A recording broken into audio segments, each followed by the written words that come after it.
I built this keyboard 35 times to finally get the perfect keyboard. And you can do it too by copying my build. Just listen to it. It sounds glorious. And I did it all with this keyboard. It lets you change the case material, the plates, the keycaps, the switches, the foams, and more. But how do you know which combination to get? If it'll even sound good? And are there parts that matter more than others? This video will help you choose materials to make your keyboard sound as good as possible. You'll be hearing a ton of sound tests too.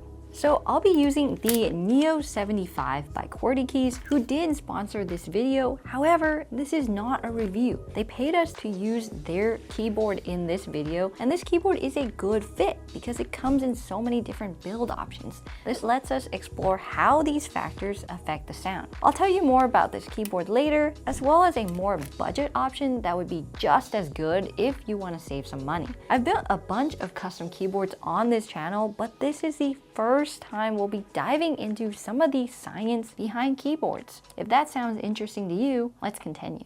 So, what makes a good custom keyboard? For me, it needs to 1.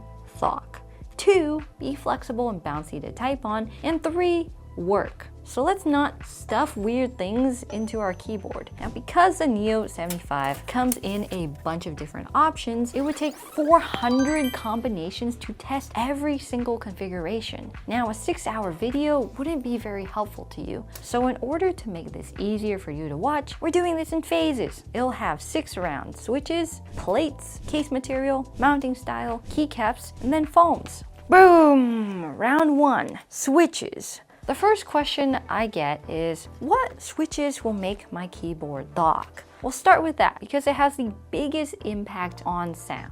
I chose very popular, pre-lubed, and accessible switch options. They're mostly linear switches because most people like a smooth typing feel. The keyboard configuration I'm using for this round is the Neo75 with a brass bottom case, all the foams, palm plate, and cherry profile die-set PVT keycaps. The first is Acco Creamy Blue V3 Pro switches. They're tactile and they don't sound too bad, although they're a little higher pitched than I would like. These cost $18 for 90 switches.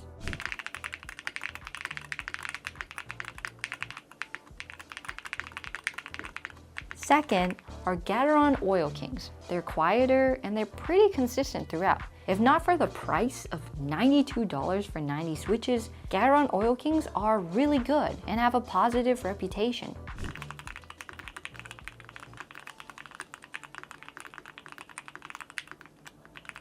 Third are the Acco Creamy Yellow V3 Pros, which also cost $18 for 90 switches. They sound crunchy and inconsistent throughout the whole board. They're high-pitched and super clacky. They sound better on video, but they're unbearable in real life.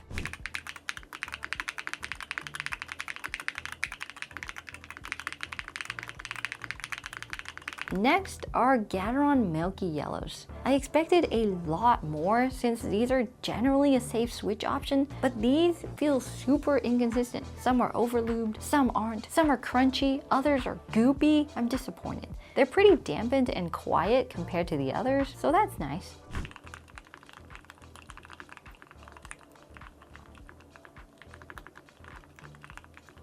The last sound test has more Randy switches. They sound really nice and they're super simple with a lower pitch sound.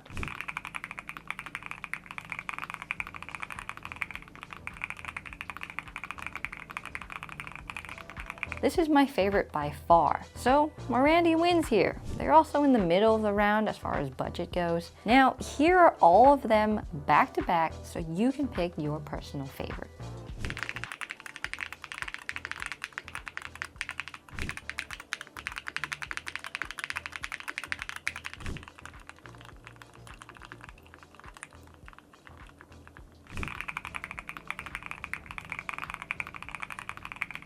Boom! Round 2, the case. We'll move on to case material, which has a huge effect on the sound of a keyboard. This is where the majority of the audio magic happens. It's time for sound science. The pitch of a sound depends on the frequency and the speed of the sound wave. Now, a higher frequency sound wave has a higher pitch. Likewise, lower frequency sound wave has a lower pitch. The following two rules are pretty much all you need to know, but it does get more nuanced than that. For the sake of this video, we won't be going deep into material science. Rule number 1, the greater the density of a material, the slower the speed of sound. Rule number 2, the more rigid the material, the slower the speed of sound. In the context of keyboards, denser, stiffer materials like brass or stainless steel produce deeper sounds, where lighter materials like aluminum tend to create brighter, high-pitched sounds. I'll let you listen for yourself.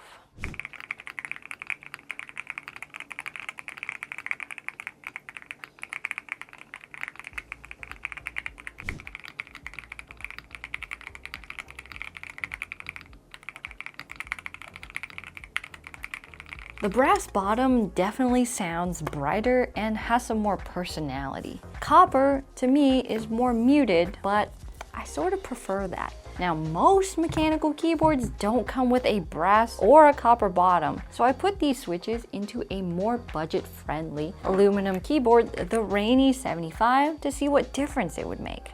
Let's listen to it.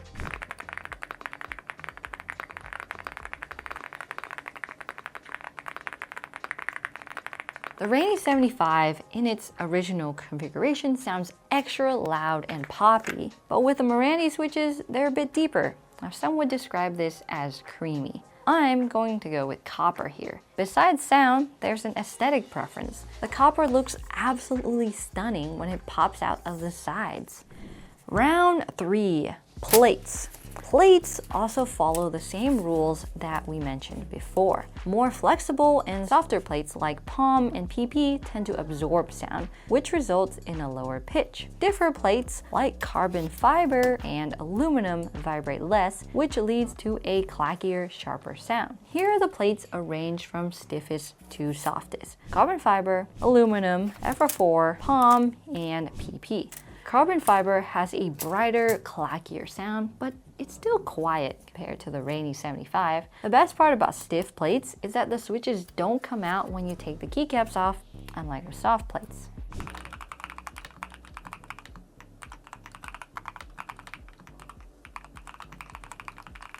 Aluminum feels just as stiff as carbon fiber, but it feels a bit more pleasant to use. The copper bottom and the aluminum plate combo makes for a nice neutral sound. Not too poppy, creamy, or thocky. Not too loud either. It's still a bit clacky, especially on the big keys, and the aluminum plate has more resonance to it than in this video, but it's hardly noticeable in real life.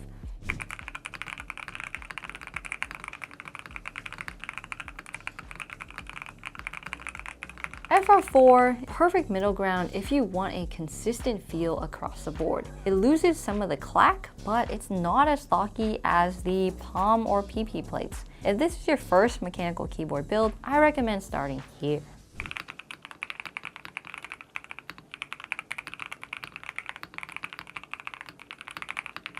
The palm plate starts sounding thocky. Ooh, yeah. You can hear a significant difference. It's no wonder that most brands choose a softer plate for their pre-built keyboards.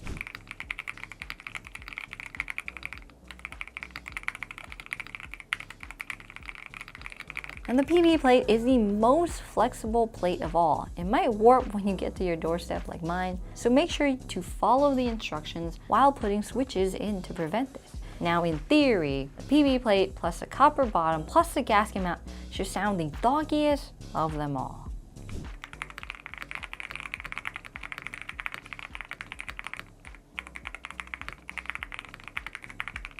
That was pretty dang thocky. Now, here are all 5 options back to back so you can pick your favorite.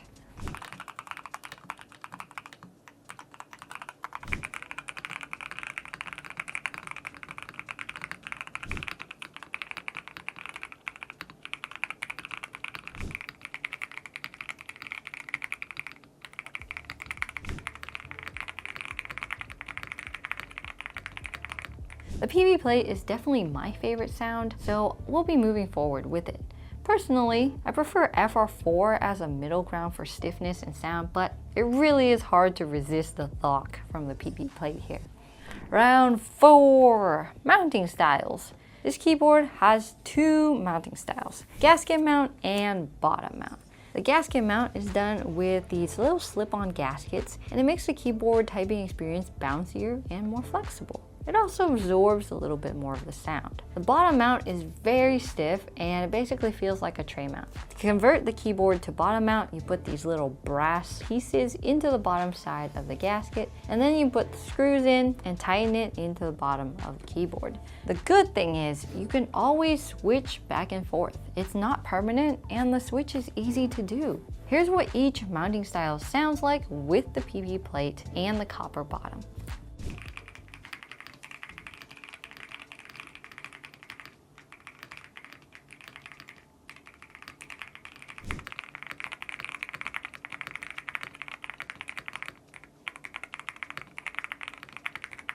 Gasket mount definitely wins here on both sound and feel, so it moves on.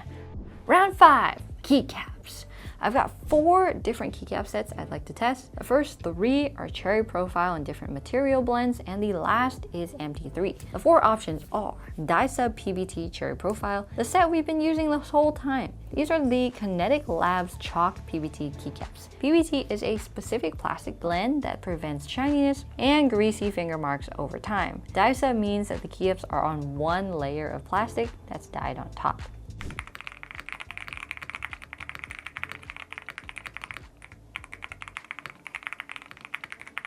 Two, a PBT double shot keycap set called Kinetic Labs Octopus. Double shot keycaps have 2 layers of plastic instead of 1, and this can change the sound a bit.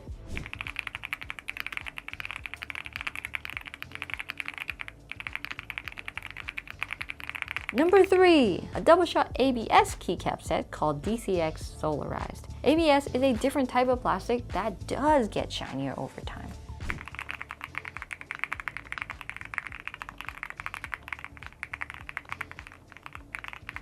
And 4, a double shot MT3 called MT3 Camillo. MT3 is slightly taller than cherry and it's supposed to sound thockier, but it may be a bit uncomfortable for some people, like me.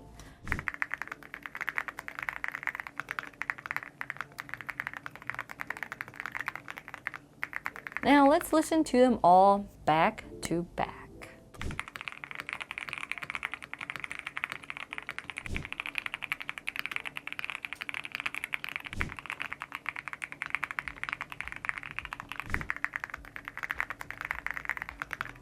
Most of the cherry profile keycaps sound similar, although I expected a bit more of a difference between PBT and ABS. MT3 sounds significantly different. It's thockier and has more resonance when you type. I'm going to go with double shot PBT here. It sounds the best to me, but it also lets me avoid the greasy shine that you get from ABS keycaps. And last is round 6, foams. The Neo75 comes with 3 different foams. An IXPE sheet that amplifies the sound, pour-on plate foam that absorbs unwanted sound, and a bottom case pour-on foam layer. I'll be doing 4 configurations. All the foams, no foams, only the bottom foam, and only the IXPE sheet and plate foam. And here are all 4 different sound tests.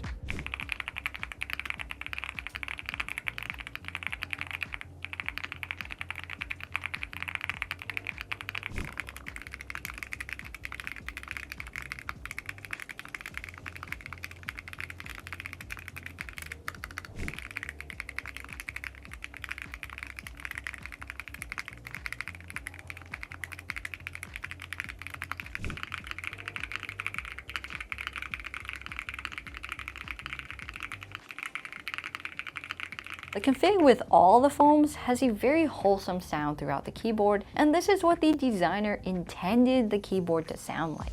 However, the gasket doesn't have much flex because the bottom foam prevents any movement. No foam sounds very different. It's quieter, it's clackier, but I don't love it. It's definitely preference though. Having no foam on the bottom makes the gasket perform a bit better, but just don't like the way this sounds. Only the bottom foam doesn't sound too different from no foam, so I can't say much here. Now the configuration with only the IXPE sheet and the plate foam sounds the best in my opinion. You get the nice sound, but you also get more flex too. So the winner in the end, the best perfect sounding custom keyboard build is a copper bottom case, a PP plate, gasket mount, Uche Studio Marandi switches, an IXPE sheet and plate foam, and double shot PBT keycaps. Boom! It's tough doing this with a regular keyboard because your options are more limited, but it is possible to buy Marandi switches, put them into a Neo75, and then experiment with all the foam configuration to figure out what's best for you.